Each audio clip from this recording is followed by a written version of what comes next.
Well, there it is. This is what I got. Of course, I'm very excited about this gun. As you can see, to me, this Smith & Wesson E-Series 1911, this particular model, is probably one of the most beautiful 1911s you will ever see, without a doubt. It's very Ed Brown, beautiful. I've had something extremely similar to this gun before. I used to have the Smith & Wesson PD. It wasn't the E-Series. It didn't have the bobbed round butt frame on it, and it didn't have the fishgill serrations on the slide. I went through, it took the video, that's why it took me a couple days to get a video up. I was doing a lot of research on a lot of different guns. I went through hell trying to find the next pistol I really wanted. As you guys know, if you've been a subscriber to the channel for years, you'll know about 3 or 4 years ago I did have this firearm, and it was such a delight. It was a fantastic experience. It was a reliable experience, and the gun shot better than it looked. I know that's hard to believe, because look how great it looks. There's so many things about this pistol that I love. It has a crown barrel. My other one did not. The crown barrel means the top of the barrel has been dished out, and it's flush with the bushing, which is right here. And we'll do an up close look on it. Just want to give you some information on the pistol. It has a titanium fire pin, which titanium is super strong, so you don't have to worry about the firing pin breaking.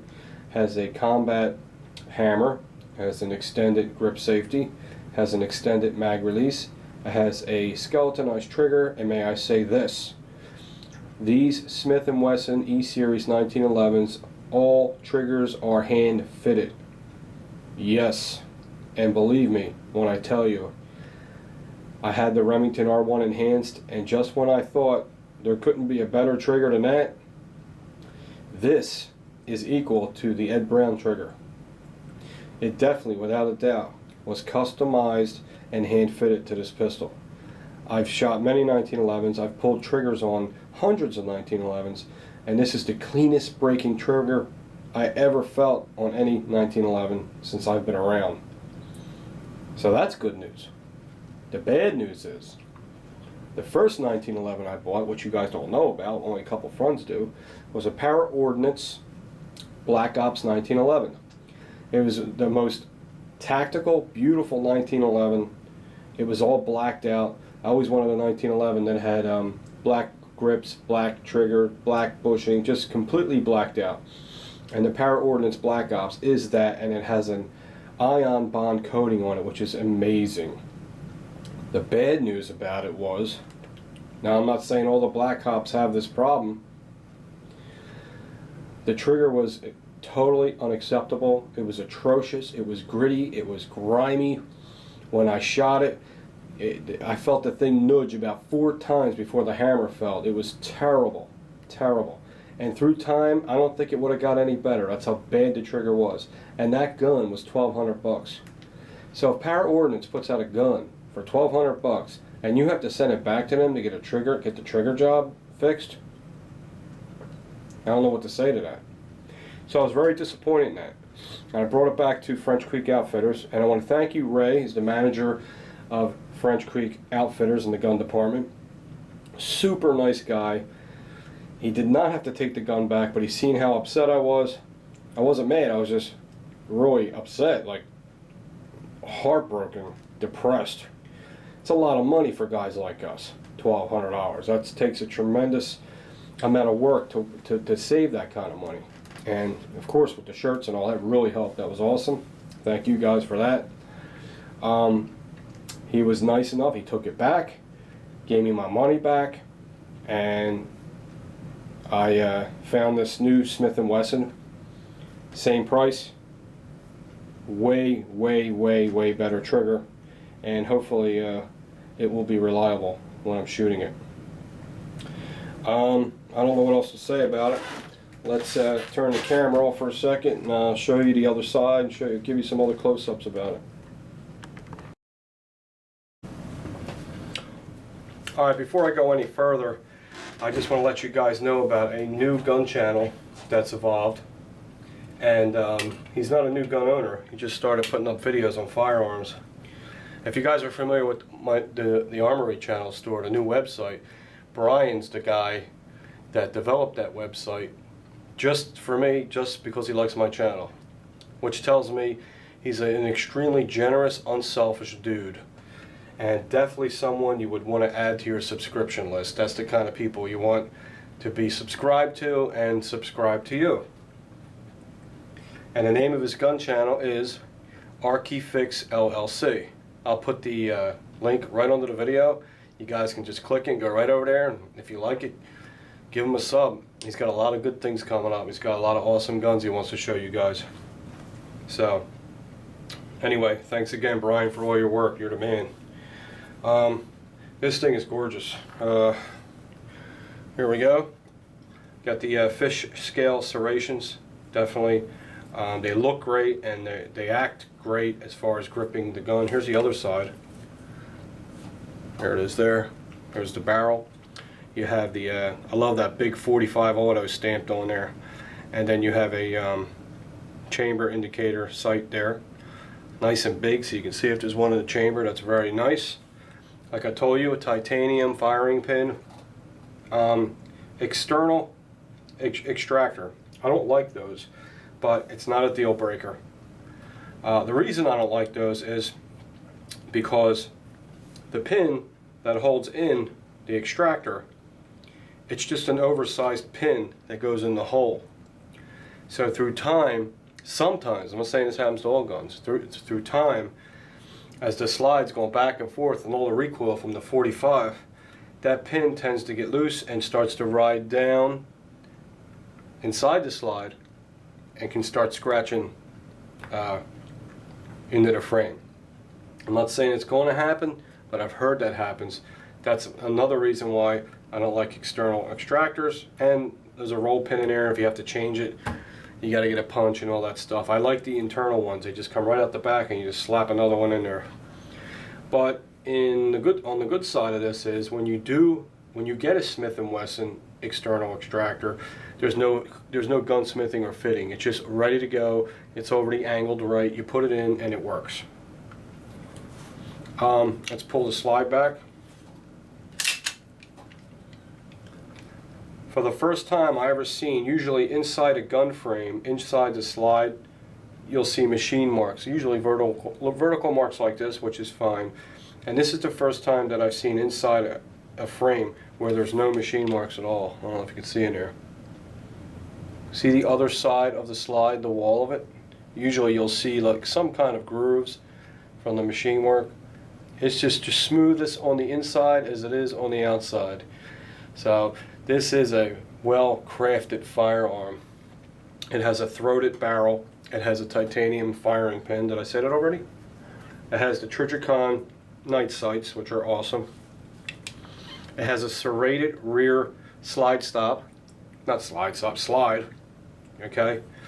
Someone at the factory fried the frame with the slide stop. There's an idiot mark on there, but you only see it when the pin's up. So when the pin's down, it's behind the pin. I know you'll see that on most guns, so you know it's gone. But let me tell you something. If you're careful about putting that pin in there, you should never have that mark. You just got to be really careful. And if you can't be careful, all you have to do is put a piece of tape in there until you get it in. And before you push it all the way in, just pull the tape out, then just pop it in. And you'll never get that mark. So whoever did that, it must have been someone at Smith & Wesson, because this is brand spanking new. Needs to learn how to put guns together, especially $1,200 ones. Okay, so there is the, I got an ACK mag in here because I like the ACK mags, and this is proof that I had one of these before. There's an ACK mag with a Smith & Wesson stamp on it. That's what they used to use. They went to these. I don't know what these are.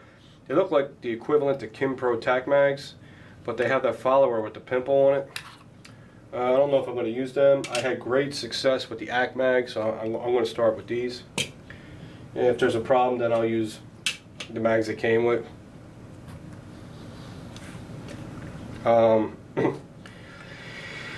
Okay, what's next? I wanted to show you the front of the barrel.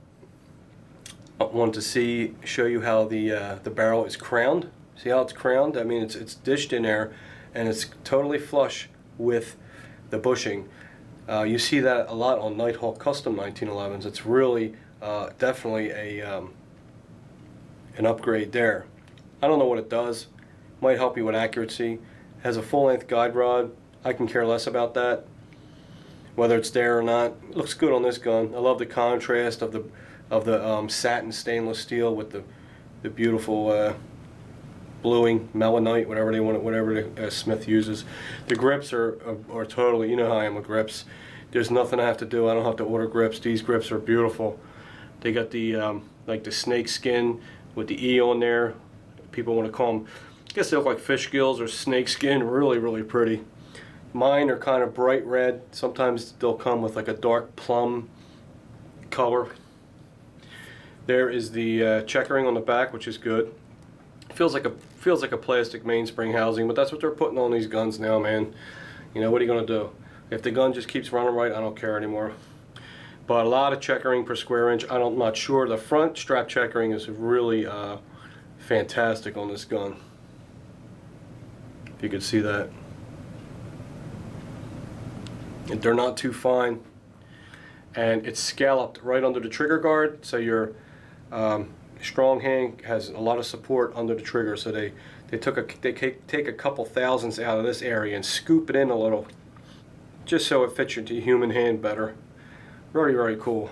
Now the best thing about this gun, of course, is how it looks. It's so pretty. I'm probably not going to carry it much, and I know this gun is built for carry. It's a 4 1/4 inch barrel. It has the round butt, so you don't print. I know, and it's very, very light. It's probably the lightest 1911s there is the Smith & Wesson Scandium frames. I know Rock River is making a polymer 1911. I'm dying to see what that's going to be like, but right now, these things are very light. I feel like I'm holding a Glock in my hand, believe it or not. It has the grooved on the top of the slide. That's for glare, because if that wasn't grooved and I was going like this, it would be, see how that's glaring? It would be glaring. Do I need that? No. I'd rather that have been smooth, but that's what the E-Series is doing. They're giving you all these upgrades. Ambi thumb safeties, I'm not a fan of those. I really don't like those, but if you're left-handed, I guess you would need those, so it pretty much takes care of right-handers and left-handers. It's got a nice positive lock on the thumb safeties back, real nice positive lock on there, and it's very nice. Now the best thing about this gun is the nicest trigger I felt so far on a 1911 was that Remington Enhanced R1. This trigger is definitely even nicer, and I never thought I would see a trigger nicer than that Enhanced, but this one is definitely nicer. These triggers are hand fitted in the E-Series. So what happens is every 1911 has that teeny little movement there, but then after that, that play's gone, you'll feel a little nudge and a little nudge, and then the hammer breaks. These Smith & Wessons, when it stops, that's it. There's no nudge. No nudge at all. All I need to do is apply just a little bit of pressure, and it breaks like you wouldn't believe, and you have to see it for yourself. Okay? So there it is, a Smith & Wesson 1911 E-Series. Okay? This is the Commander size. We'll go by Colt's, you know, measurements. It's Commander. And it is definitely a safe queen. I will shoot it a lot, but I probably will not carry it because it has a scandium frame, which is a type of aluminum, and these aluminum frames, just like all the expensive Kimbers I had, these aluminum frames, the finish does not really hold on real well. So if you don't want your finish to come off, You really got to baby these aluminum alloy frames. But the steel frames, fine. Actually, the finish becomes part of the steel, and it wears off normally. This lays on top of the metal, doesn't become part of the metal, which causes it to come off a lot easier. But like I said, can't worry about that stuff. The last one I had was used. It held up pretty good. And this is it. This is what I got. I think I made a good move. It's a beautiful gun by far. Here's the other mags that come with it. They give you one of these. I don't know what they are, but they give you a mag with a bumper so you can positively get the magazine in there with a slap. And they also give you a flush mount mag if you don't like the look of the bumper. But I'm going to use the Smith & Wesson right here, ACT Mag. 8-round magazine, A+1, 9 rounds of 45 ACP. That's a nice decent amount of ammo for a light little gun. And that's it. I got something really cool coming up. Got a lot of good videos coming up. I've been wearing a holster for like a week now, and I want to let you guys know about it. And you're gonna like the holster, and I love it. And I didn't think I would like it, but I really do like it. Also have another long gun coming up. It's not a rifle, just something I was able to get for a really good price. I just grabbed it. Okay. All right, guys, take it easy. Hope you like the gun.